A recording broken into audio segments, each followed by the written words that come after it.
दोस्तों, सुबह के समय सभी लोग अपने दैनिक क्रिया से निवृत्त होकर संत के आश्रम में एकत्रित हो गए। संत ने कथा कहना आरंभ किया। संत बोले, आज मैं आपको एक ऐसे व्यक्ति की कहानी सुनाता हूँ जिसके पास सब कुछ होते हुए भी वह बहुत दुखी रहता था। किसी नगर में एक सेठ रहता था। उस सेठ के पास करोड़ों की संपत्ति थी, बहुत बड़ी हवेली थी, कई नौकर चाकर थे। सेठ के आने जाने के लिए उसके पास बड़ी बड़ी गाड़ियां थी। इतना सब कुछ होने के बाद भी सेठ के मन को शांति नहीं थी। एक दिन किसी व्यक्ति ने सेठ को बताया कि यहाँ से कुछ दूर पहाड़ी के पीछे एक साधु रहते हैं। वे लोगों को ऐसी सिद्धि करवा देते हैं कि उससे मनचाही वस्तु प्राप्त हो जाती है। सेठ उस साधु के पास पहुंचा, प्रणाम करके कहा, महाराज, मेरे पास धन की कमी नहीं है, ईश्वर का दिया हुआ सब कुछ मेरे पास है, बस एक चीज नहीं है, वह है मन की शांति। मेरा मन सदा अशांत रहता है। कृपा करके आप कुछ ऐसा उपाय करिए कि मेरे मन की अशांति हमेशा के लिए दूर हो जाए। सेठ मन में सोच रहा था कि साधु बाबा उसे कोई ताबीज दे देंगे या कुछ और दे देंगे जिससे उसकी इच्छा पूरी हो जाएगी और उसका मन हमेशा के लिए शांत हो जाएगा। पर साधु ने ऐसा कुछ भी नहीं किया, बल्कि अगले दिन सेठ को पूरा दिन धूप में बिठाए रखा और खुद कुटिया में बैठा रहा। गर्मी के दिन थे, सेठ का बुरा हाल हो रहा था और साधु कुटिया में छांव में बैठा रहा। सेठ को बड़ा गुस्सा आया, पर सेठ ने कुछ नहीं कहा, किसी तरह से अपने आप को शांत रखा। दूसरे दिन साधु ने कहा कि आज तुम्हें दिन भर भोजन नहीं मिलेगा।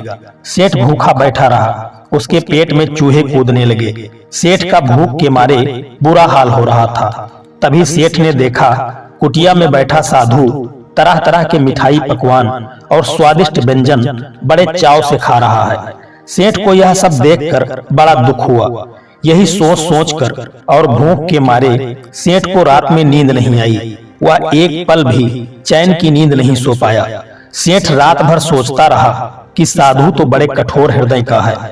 तीसरे दिन सेठ ने अपना बिस्तर बांधा और चलने के लिए तैयार हो गया। तभी साधु बाबा उसके सामने आकर खड़े हो गए और बोले, सेठ, क्या हुआ? सेठ ने कहा, मैं यहाँ पर बड़ी आशा लेकर आया था, पर यहाँ मुझे कुछ भी नहीं मिला।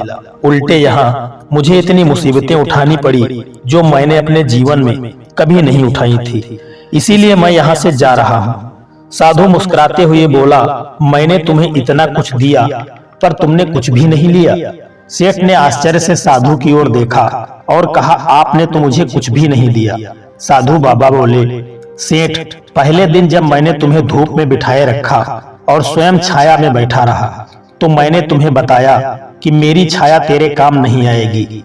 दूसरे दिन मैंने तुम्हें भूखा रखकर खुद खूब खाया। उससे मैंने तुम्हें समझाया कि मेरे खा लेने से तेरा पेट नहीं भरेगा। सेठ, याद रखो, मेरी साधना से तुम्हें सिद्धि नहीं मिलेगी।